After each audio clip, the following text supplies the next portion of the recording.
بسم الله الرحمن الرحيم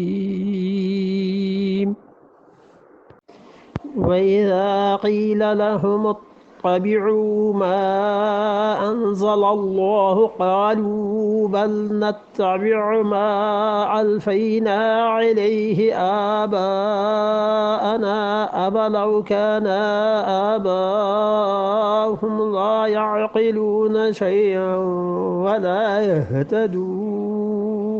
وَإِذَا قِيلَ لَهُمْ اور جب کہا جاتا ہے ان سے مشرکین سے متبعوا پیروی کرو ما ان چیزوں کی انزل اللہ جو اللہ نے نازل کی ہیں ان چیزوں کی پیروی کرو اللہ کے حکموں کو مانو قالو کہتے ہیں بل نتبعوا بلکہ ہم تو پیروی کریں گے ما ان چیزوں کی الفینا پایا ہے علیہ جس پر آباءنا ہم نے اپنے باپ دادا کو پایا ہے ہم تو اس پر چلیں گے ہم اس دین کی پیروی نہیں کر سکتے جو کچھ تم کہتے ہو ہم تو اس چیز پر چلیں گے جس پہ ہمارے باپ دادا قائم تھے ہمارے لیے اصل دین وہ ہے اسی کو علامہ اقبال نے کہا ہے نا کہ آئین نو سے ڈرنا طرز کہن پہ اڑنا منزل یہی کٹھن ہے قوموں کی زندگی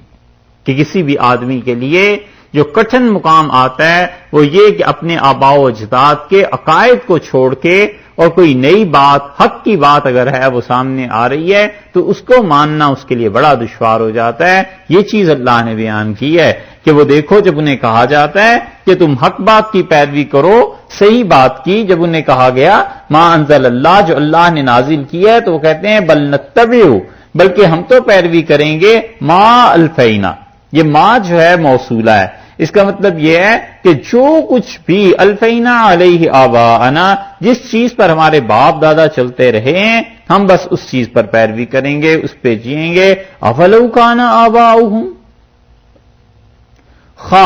اولو اگرچہ کان آباؤہم ان کے آباء و اجداد جو تھے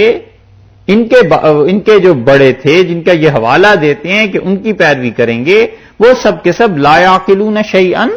ذرہ برابر کسی چیز کے بارے میں عقل نہ رکھتے ہوں ذرہ برابر شیئا ذرہ برابر کسی چیز کے بارے میں انہیں سوجھ بوجھ نہ ہو تو کیا پھر بھی انہی کی پیروی کریں گے کیا پھر بھی انہی کے پیچھے چلیں گے ولا یہتدون اور نہ جانتے ہوں وہ سیدھی راہ تو سچی راہ اگر نہ جانتے ہوں تو کیا پھر بھی ان کی طرف چلتے رہیں گے یعنی مسئلے جو ہیں وہ اپنی طرف سے بنا لیتے ہیں اور باپ دادا کی رسومات کے خلاف جب اللہ کا حکم آ جاتا ہے تو اس پر نہیں چلتے بلکہ کہتے یہ ہیں کہ ما الفینا علیہ آباءنا اولو کان آباؤہم اللہ نے جواب اس کا دیا ہے کہ کیا ان کے باپ دادا لا یعقلون شیئا ولا یہتدون نہ وہ عقل کی بات کریں نہ ہدایت کی بات کریں تو کیا پھر بھی ان کے پیچھے چلتے رہو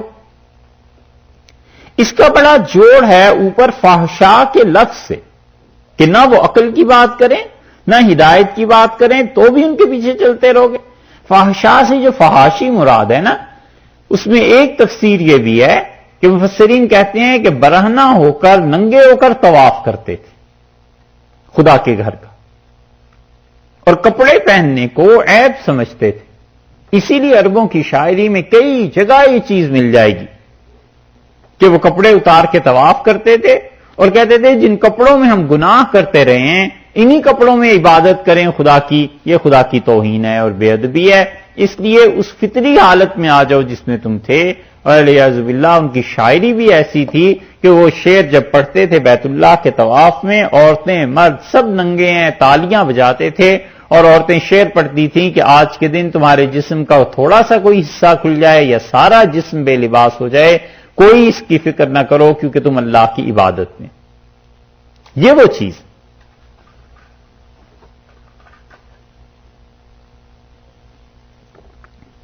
یہ وہ بات ہے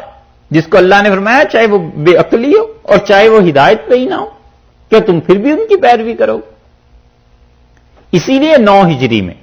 8 میں مکہ فتح ہو گیا تھا اور 9 ہجری میں رسول اللہ صلی اللہ علیہ وسلم نے فرمایا کہ جاؤ میری طرف سے اور اعلان کرو کہ آئندہ سال کوئی برہنہ آدمی طواف نہیں کرے گا کوئی مرد و عورت بیت اللہ میں لباس کے بغیر احرام کے بغیر داخل نہیں ہو سکتا رسول اللہ صلی اللہ علیہ وسلم نے سختی سے منع کر دیا تھا یہ وہ چیز ہے جو انہوں نے پائی تھی